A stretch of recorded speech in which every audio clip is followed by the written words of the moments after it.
Halo Lur, film ini berjudul Jet Dynasty, rilis tahun 2019.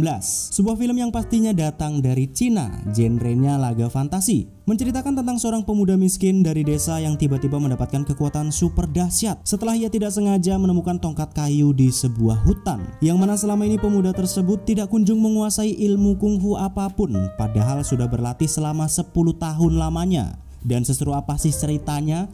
Hayuklah langsung aja kita ke alur filmnya.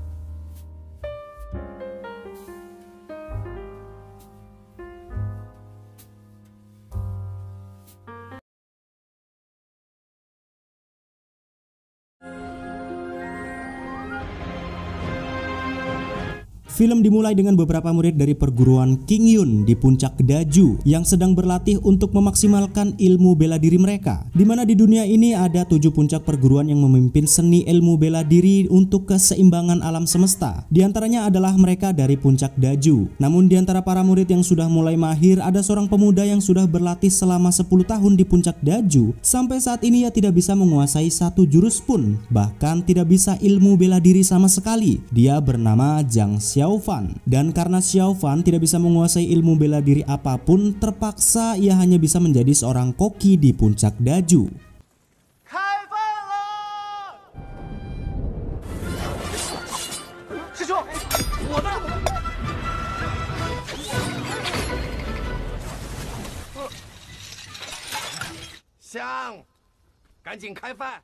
Namun walaupun Xiaofan tidak kunjung menguasai satu jurus pun, nyatanya ketujuh seniornya tidak merundungnya sama sekali, bahkan mereka sangat menyayangi Xiaofan sebagai adik mereka. Terlebih lagi Linger, anak dari guru besar puncak Daju, yakni Tian Buyi, guru mereka. Yang walaupun Xiaofan agak lemot, Linger selalu saja melindunginya dari repetan ayahnya karena tidak bisa apa-apa selama 10 tahun ini. Bahkan tidak hanya Linger, keenam kakaknya pun sangat membantu Xiaofan jika ayahnya hendak menguji sudah sampai tingkat manakah ilmu bela dirinya.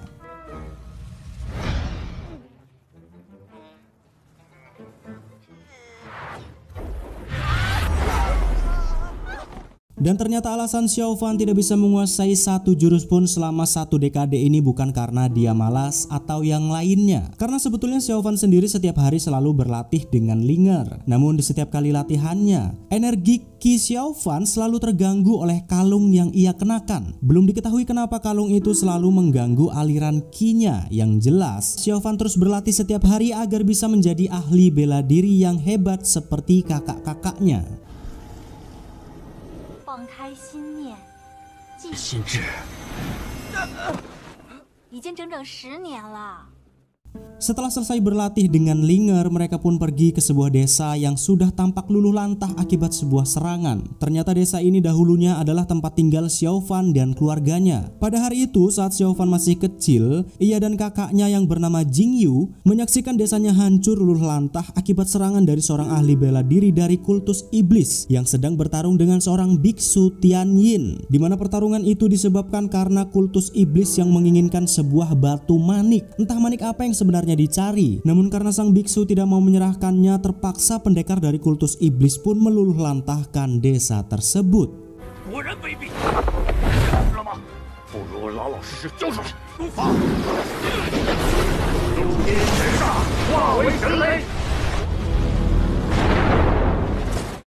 Dan setelah desa itu hancur dengan semua penduduknya yang tewas, Linger dan perguruan puncak Daju pun datang untuk mengevakuasi para penduduk yang masih hidup. Namun karena hanya tinggal Xiaofan dan kakaknya Jingyu yang selamat, puncak Daju pun hanya bisa membawa mereka berdua. Dan dari sinilah awal mula Xiaofan bisa berlatih di perguruan King Yun di puncak Daju.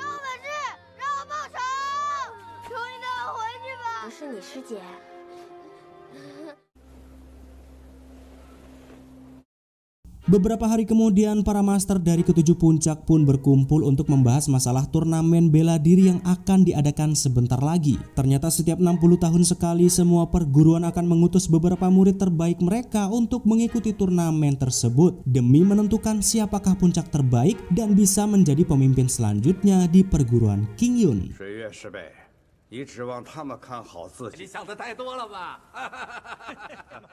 Namun di saat semua master sedang berkumpul dengan serius, para murid-murid dari perguruan berbagai puncak termasuk puncak Daju malah nyeleneh mengendap-endap yang katanya hendak belajar kungfu bersama. Di sana ada Zheng Susu dari puncak Feng Hui, ada juga murid dari puncak Long Su, puncak Luxia, puncak Tongtian dan juga puncak Chaoyang.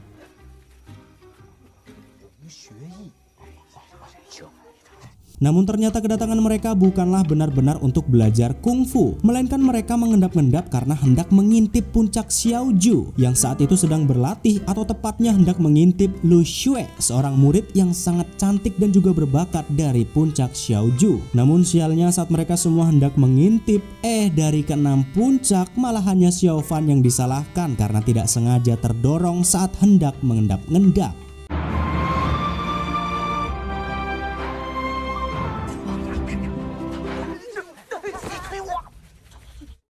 还不说？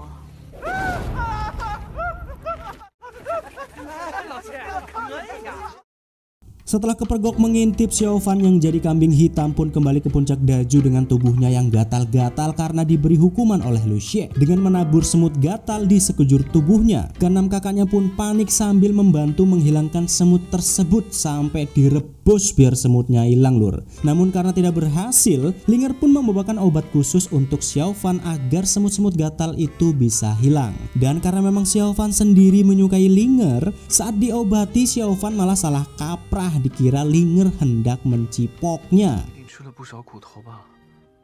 忍一下。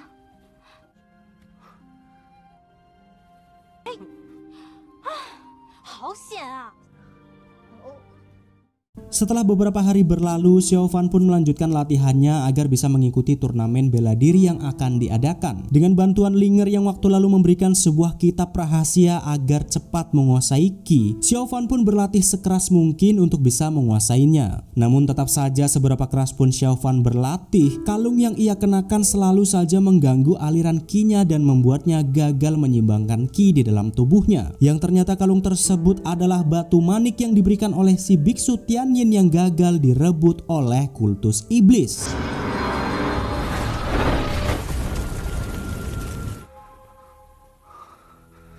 Entah kenapa batu itu sampai diburu oleh kultus iblis. Namun yang jelas biksu Tianyin meminta Xiao Fan untuk membuangnya jika suatu saat menemukan jurang yang cukup dalam, karena katanya batu manik itu sangatlah berbahaya. Dan ternyata selama ini sebenarnya Xiao Fan mempunyai ilmu bela diri atau kungfu yang sangat hebat yang diwariskan oleh biksu Tianyin untuknya. Namun sayang batu manik itu menghalangi Qi-nya sehingga Xiao Fan tidak kunjung bisa menguasai ilmu bela diri yang diberikan oleh biksu Tianyin. 师傅， 面前修炼，你做得到吗？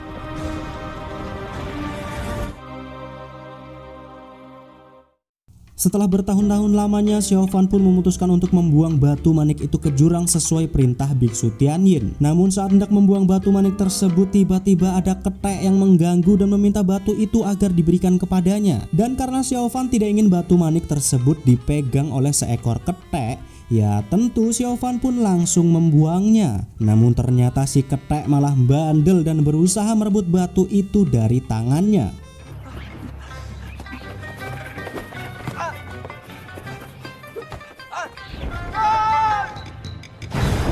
Setelah terjun ke dalam laut, entah apa yang terjadi, Xiao Fan pun mendapati kalau di dasar laut tersebut ada fenomena yang sangat aneh. Ada sebuah cahaya yang sangat terang seperti sedang menunggu Xiao Fan untuk menghampirinya. Namun setelah Xiao Fan hendak menuju cahaya itu, tiba-tiba batu manik yang ada di tangannya bereaksi dan langsung membawanya naik ke permukaan.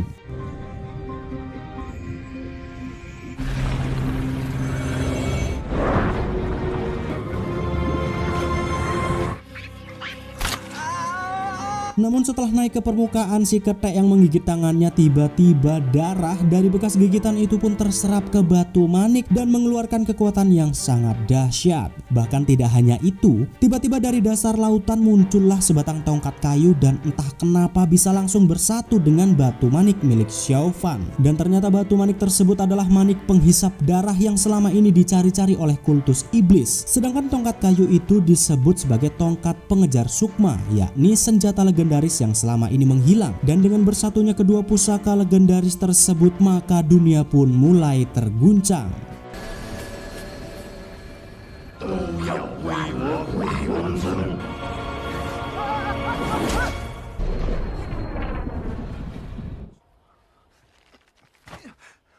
Dan setelah bersatunya batu manik penghisap darah dengan tongkat pengejar sukma, tiba-tiba ada seorang wanita yang menyerang Xiao Fan dan hendak mencuri tongkat tersebut. Entah siapa sebenarnya wanita itu, namun beruntungnya Linger dan juga Lu Xue datang tepat waktu dan berhasil menggagalkan rencananya.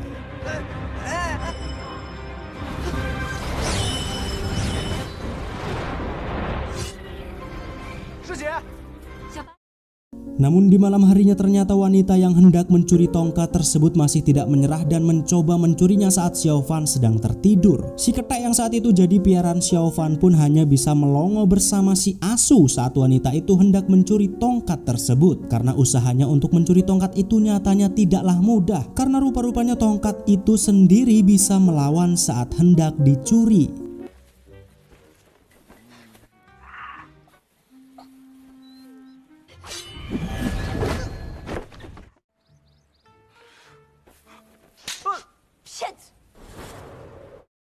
Keesokan harinya puncak Daju kedatangan tamu dari puncak Longsu, yakni kakak Xiao Fan, Jingyu, dan juga seniornya Qi Hao. Mereka kesana untuk memberitahukan kalau persiapan untuk turnamen akan segera dimulai. Dan terlebih lagi kedatangan Qi Hao kesana juga untuk bertemu dengan Linger, karena ternyata Linger dan juga Qi Hao saling menyukai.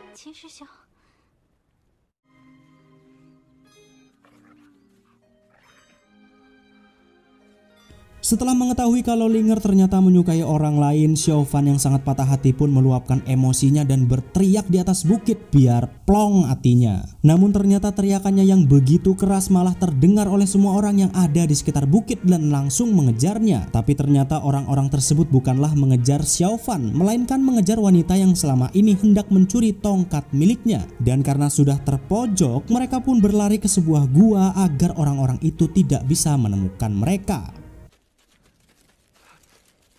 看看是谁这么喜欢我。 Dan setelah bersembunyi di dalam gua yang cukup lama karena lapar, mereka pun memanggang daging kelinci untuk mengganjal perutnya yang keroncongan. Sambil memanggang, mereka lantas curhat satu sama lain karena gabut gak tahu apa yang harus dilakuin. Keluar gua takut dikejar, di dalam gua terus ya juga sumpek. Dan ternyata wanita yang bernama Biao ini mengaku kalau dia dulunya adalah murid dari puncak Daju. Namun entah apa alasannya dia keluar dari perguruan. Sementara itu Xiao Fan menceritakan asal mulanya kenapa ia bisa berlatih di puncak Daju. Dan setelah obrolan yang lumayan lama, akhirnya mereka pun jadi sedikit lebih akrab. 下次我还烤肉给你。你怎么这么容易相信别人？ 一言为定。 Beberapa hari kemudian akhirnya turnamen untuk menentukan yang terhebat di antara semua puncak pun resmi dibuka. Semua peserta dari masing-masing puncak berkumpul untuk mengambil undian nomor acak yang diberikan oleh sang master. Di mana barang siapa yang berhasil mendapatkan angka 1, maka peserta itu akan langsung masuk ke babak semifinal. Dan setelah semua peserta mendapatkan nomor undiannya, ternyata Xiao Fan lah yang mendapatkan angka 1 berkat ditukar oleh Lu Xue karena dia tidak ingin menang dengan mudah. 一个弟子抽到第1号了，3号，你看我7号、8号、17，硬啊！非都不会。轮空取胜，对我来说是耻辱。 Setelah semua peserta mendapatkan undiannya, mereka pun mulai berkumpul untuk menyaksikan babak penyisihan yang sedang berlangsung. Di mana babak penyisihan tahap awal ini dimulai dengan Qi Hao, pria yang disukai Linger, melawan Bai Liang dari puncak Longshou. Sementara di tempat lain pertandingan juga berlangsung antara Lu Xue melawan peserta dari puncak lainnya. Namun pertandingan mereka tidak begitu wah, karena baik Qi Hao dan juga Lu Xue bisa menang dengan sangat mudahnya.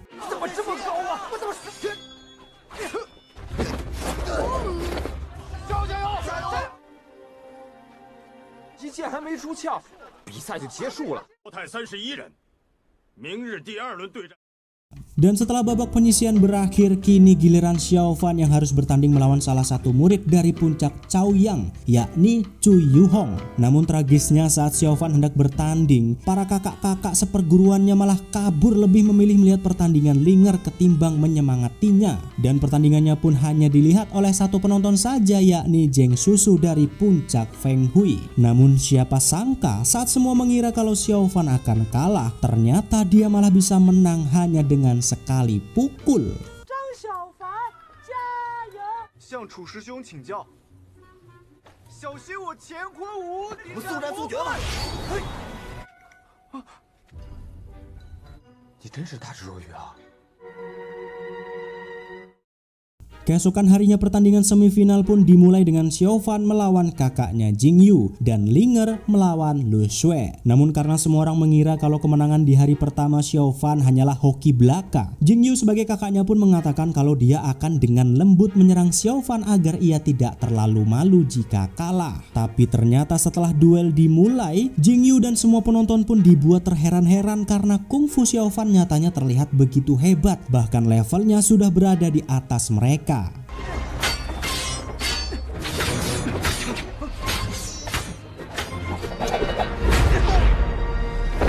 Dan setelah terkena beberapa serangan, Jingyu yang awalnya akan sedikit mengalah malah langsung baper dan menyerang Xiaofan dengan serius karena mengira kalau adiknya itu telah membohongi mereka seolah-olah dia tidak bisa menguasai apapun selama 10 tahun ini. Namun walaupun Jingyu sudah mengeluarkan seluruh kemampuannya untuk melawan Xiaofan, ternyata ia bahkan tidak bisa berkutik di hadapan Xiaofan dan tongkat saktinya.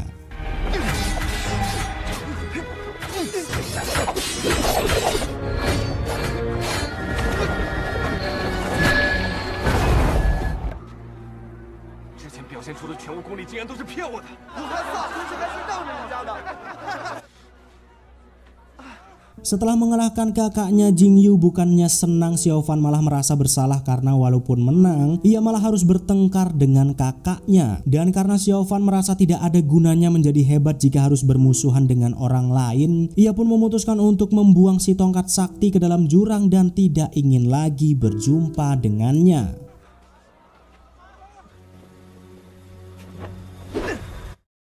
Begitu malam tiba, saat Xiaofan sedang bersantai, tiba-tiba si ketek malah membawanya ke suatu tempat di belakang puncak Xiaoju untuk melihat sesuatu. Ternyata saat itu si ketek meminta Xiaofan untuk menolong seseorang yang sedang terkapar di pinggir sungai. Dan setelah ditolong, rupa-rupanya orang yang terkapar itu adalah Lu Xue. Entah kenapa ia bisa terkapar di sana, yang jelas sepertinya ia sedang mengidap suatu penyakit mematikan. 你还好吧？ 别看我，转过去。 Dan walaupun sudah ditolong, nyatanya Lu Xue yang memang terkenal sangat kejam pun tetap memperlihatkan ekspresi kejamnya itu kepada Xiaofan. Namun karena Xiaofan tahu kalau sebenarnya Lu Xue bukanlah wanita yang kejam, ia pun memintanya untuk sekali-sekali tersenyum biar agak terlihat sedikit manis. Xiaofan juga meminta baik-baik kepada Lu Xue agar tidak melanjutkan pertandingannya besok karena dilihat dari kondisinya akan sangat berakibat fatal. Namun walaupun begitu, Lu Xue tetap saja ngeyel dan kekeh akan melanjutkan pertandingannya esok lusa. 你表面的厉害， 你说了你也不懂，的命是师傅的。 你为什么？ Dan keesokan harinya pertandingan final antara Xiaofan dan juga Lu Xue yang sedang mengidap penyakit pun berlangsung tanpa adanya hambatan. Xiaofan yang mengkhawatirkan kondisi Lu Xue nyatanya tidak bisa membuatnya mundur dan mau tidak mau pertandingan terus dilanjutkan. Dan karena memang Xiaofan sendiri sudah membuang tongkat saktinya ke jurang waktu lalu, ya tentu dengan mengandalkan kekuatannya saja Xiaofan sangat sulit untuk bisa mengalahkan Lu Xue. Namun karena Xiaofan tidak ingin kalah, ia pun terus bangkit walaupun sudah babak belur hingga akhirnya tiba-tiba si tongkat sakti yang sudah dibuang oleh Xiaofan datang kembali kepadanya.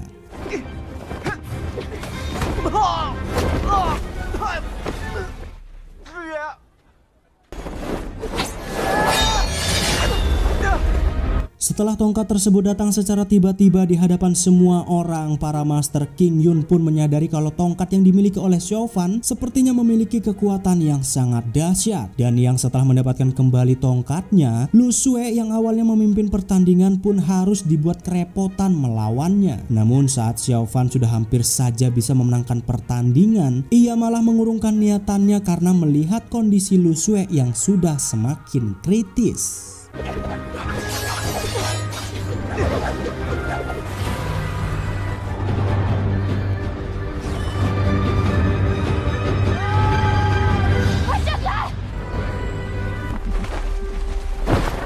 Sementara itu setelah pertandingan selesai di bawah kaki gunung, ternyata para pasukan kultus iblis mulai menampakkan diri dan menyerang semua murid-murid dari perguruan King Yun. Dengan kekuatan yang memang sangat brutal dan tidak manuk di akal, para pasukan kultus iblis pun berhasil membunuh sebagian besar murid-murid dari perguruan King Yun.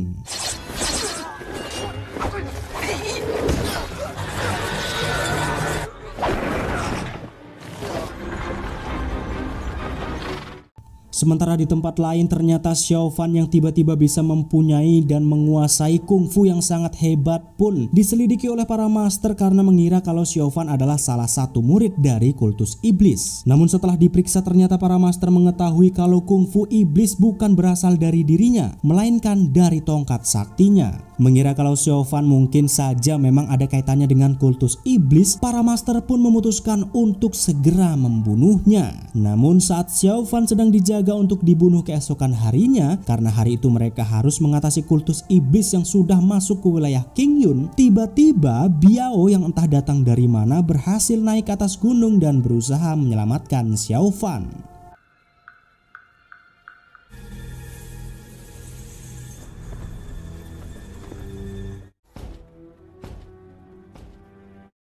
Namun begitu Xiao Fan sudah berhasil turun gunung, ternyata di tengah jalan mereka dihadang oleh pasukan kultus iblis yang ternyata Biao sendiri rupa-rupanya telah menjebak Xiao Fan karena dia adalah putri dari sang raja iblis. Ternyata Biao selama ini mengincar tongkat itu karena hendak diberikan ke ayahnya sang raja iblis. Namun entah kenapa saat tongkat tersebut sudah didapatkan, Biao malah mencoba menyelamatkan Xiao Fan dan meminta ayahnya untuk tidak membunuhnya. 爷，拿不到嗜血珠了，你把他收入门下吧。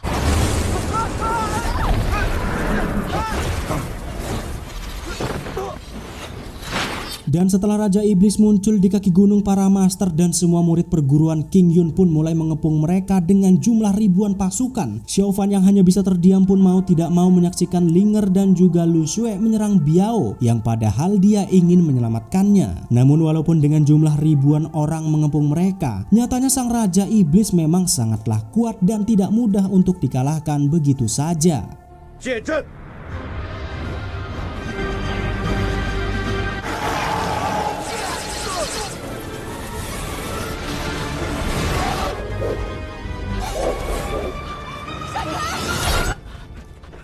Setelah Biao terluka dan Raja Iblis murka, para master pun langsung mengeluarkan teknik andalan mereka, yakni teknik pedang pengendali petir untuk bisa mengalahkan sang iblis. Yang mana setelah mereka mengeluarkan teknik tersebut, di saat itulah Xiao Fan menyadari kalau orang yang dahulu bertarung melawan Biksu Tianyin dan membunuh seluruh penduduk desa termasuk orang tuanya adalah orang-orang dari perguruan King Yun. Yang mana sudah jelas teknik pedang pengendali petir yang digunakan untuk meluluh lantahkan desa waktu itu sama persis dengan teknik pedang petir milik mereka.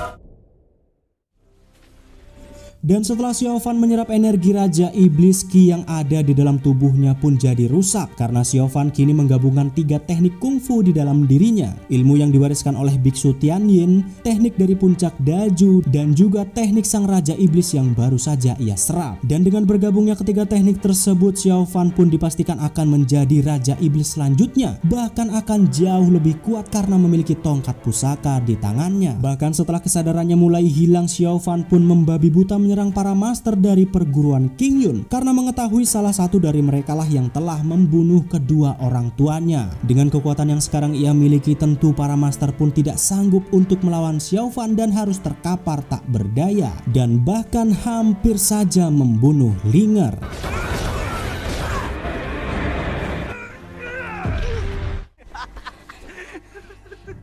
我们该回家了。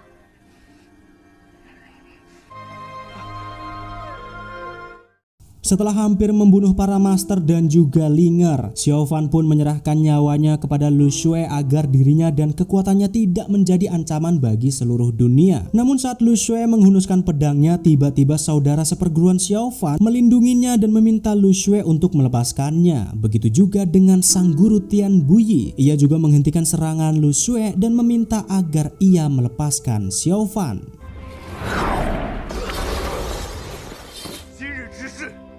Namun setelah gagal menghunuskan pedangnya 2 kali, Lu Xue yang terus dipaksa oleh gurunya untuk segera membunuh Xiao Fan pun lantas langsung melesatkan bilah pedangnya ke tenggorokan Xiao Fan. Namun ternyata Lu Xue sendiri juga tidak tega dan tidak ada niatan sama sekali untuk membunuhnya. Dan karena gurunya serta Lu Xue sendiri memaafkan Xiao Fan dan memintanya untuk segera pergi, Xiao Fan pun menerima permintaan mereka dan menghilang dengan membawa Biao bersamanya untuk bersembunyi di suatu tempat yang tidak akan ditemukan oleh siapapun.